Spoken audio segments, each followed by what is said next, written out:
Good morning, children. Hope you all are doing great. So, children, I have explained you that in this picture, in this table, summary of digestion is given related to the secretion, enzyme used, nutrient or the substrate on which these enzymes act upon and converted into a final product of our digestion. And these simple products are then absorbed by our lymphatic vessels or blood vessels by villi, which is present inside the small intestine.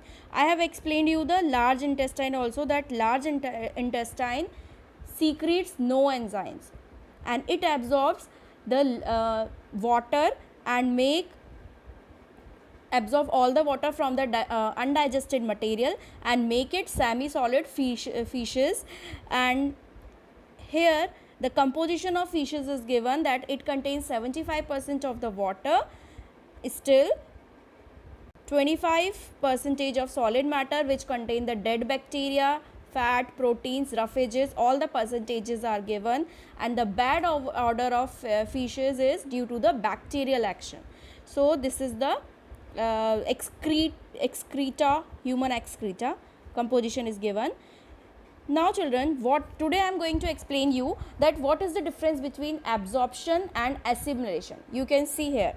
So we know that absorption is done inside the small intestine by microvilli or villi, into which all the nutrients that is present in our food, all the nutrients which is converted by different enzymes, absorbed into the blood stream and blood vessels. So here this picture is very nice. Definition is given of each, what is absorption, what is assimilation, location is given where it is going on, this process is going on. Like assimilation is going on inside the liver, our liver, which is the largest gland. And nutrients, so first one by one I am reading for you children. Right now, first is absorption definition: the process of taking the digested simple molecules in the form of proteins, glucose, fats, they absorbed into the blood stream, our blood vessels by blood, and lymphatic vessels by lymph, through intestinal villi and microvilli. What is assimilation now? So the process of synthesizing new compounds from the absorbed molecule. Okay, so after children, you should remember that after absorption, the blood absorbs the nutrients like glucose. They have absorbed the glucose. So further breakdown of glucose is done inside the liver. If our body needed it, then further breakdown of the fats, further breakdown of the amino acid, further breakdown of the stored glycogen which is present, which our body is converted, how, that I will explain you now only. So all these absorbed molecules further breakdown is process is called assimilation, remember. Okay, so the process of synthesizing new compounds from the absorbed molecules after when it entered into the bloodstream and lymphatic stream is called assimilation. So both the terms are different. Location wise also, the absorption taking place inside the small intestine, whereas assimilation in the liver.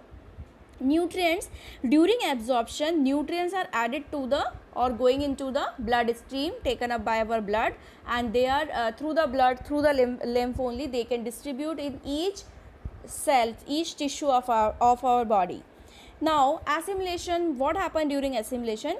Nutrients are taken out. Okay, all the essential absorbed nutrients they are taking out into the liver. Inside the liver only they do the breakdown process, that is called assimilation.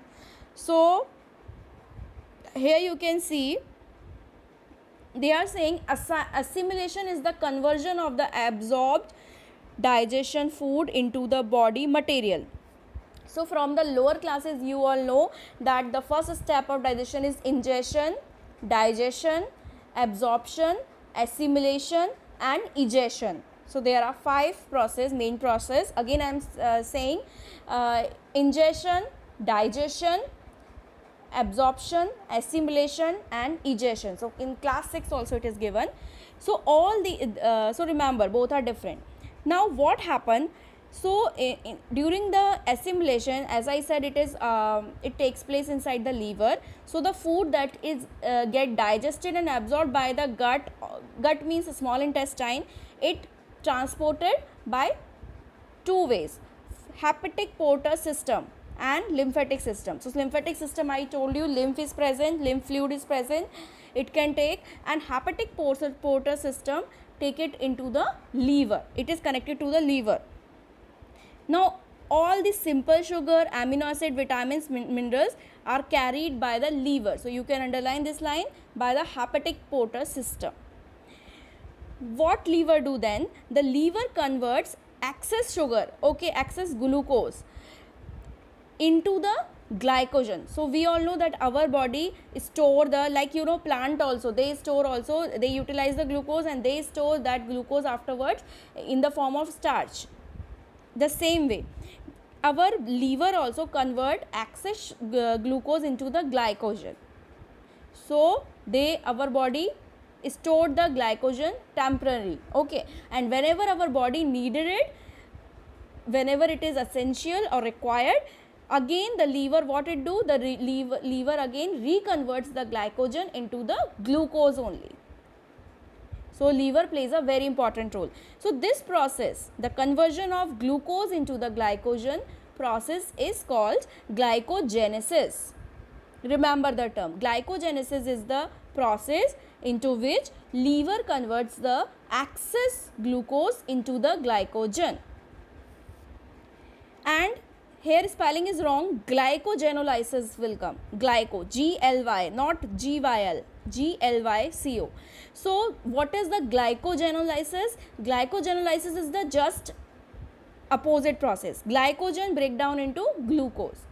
Here glucose turn into glycogen, that is glycogenesis, and when glycogen break down, whenever our body ate, liver only reconverts or convert the glycogen into the glucose back, so that our cells can use it, take it. As you know, glucose is the fuel for our body, we are getting energy. So that process is glycogenolysis. So you should remember the glycogenesis and glycogenolysis. Again this glucose which is converted back through the glycogenolysis is taken back into the blood, okay, and through blood it circulates into our body. So the same thing they are saying, that glycogen is required in the body as a source of energy because it is a fuel for our body. So this is about the glucose. With the help of glycogenolysis and glycogenesis, our liver convert glucose, excess glucose into glycogen, and glycogen back into the glucose by glycogenolysis.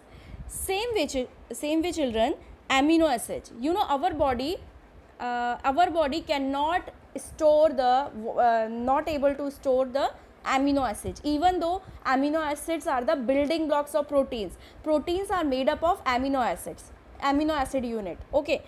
So amino acids circulate in the body, but as they are the building blocks of protein made up of amino acids only, but our body cannot store it. So excess amino acid should be break down by liver. So liver also break down the excess amino acid in the liver only, and this process is called deamination. So what is deamination? Deamination is the process where excess amino acid is converted into urea. Okay, so this is the process where deamination is going on inside the liver, where amino acid convert into nitrogen containing amino group, and that final converted by urea. And we all know urea is the excretory product of human, urea, uric acid, you all know. So urea is then removed from our body by excretory process, excretion process, and the remaining part forms glucose, which is again back utilized by our cells. Next, so remember the deamination, breakdown of excess amino acid. Next is fatty acid. Fatty acid and glycerol is also absorbed by the gut. Gut means our small intestine, and our lymphatic system also. Some gut is some gut is absorbed by the or lymphatic system, lymph also.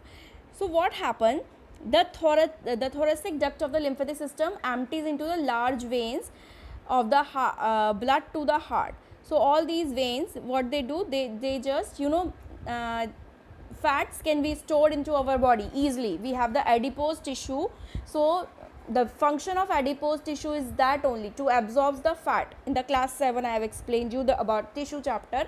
So fats, these fats, simple fats, can easily store into our body cells, but in excess, if it will stored in excess quantity, then what will happen, it will cause obesity, it will cause different disease, it can increase the cholesterol level, and due to that we can person can get heart attack and all.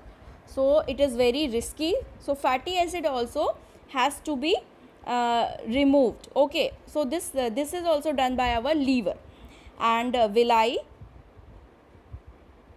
So what they do, they just transport it into intestinal and intestinal villi. The excess quantity is deposited chiefly below the skin. As I said, it is a subcutaneous layer, we have the adipose tissue, so they can store.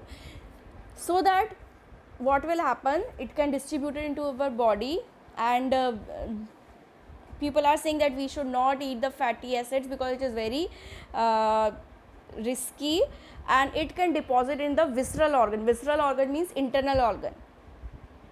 So this is the part of the assimilation, conversion of glucose, amino acid and fatty acids, so that it will not our body can utilize it, use it, and it will not harm our body. In excess, it is very dangerous for our body. Now about the liver. So liver, as you know, it is the largest gland of our body. It is what is the weight, 1500 gram is on an average, it is the weight. It is a reddish brown organ, and it is located just upper side of the abdominal and just below the diaphragm. So you can see. Now you know children, functions are given on the page number 112 and 113, but it is not included in your syllabus. So just I am just reading the heading for you. I am just telling you, giving you the short idea that it controls the blood sugar levels because it regulates the glucose, and it controls the amino acid levels. As we all know, deamination process, it synthesizes the fetal red blood cells. So liver is very important gland because it produces the RBC, red blood cell, in the embryo, and it stores iron, copper, vitamins also, A and D, which is very important.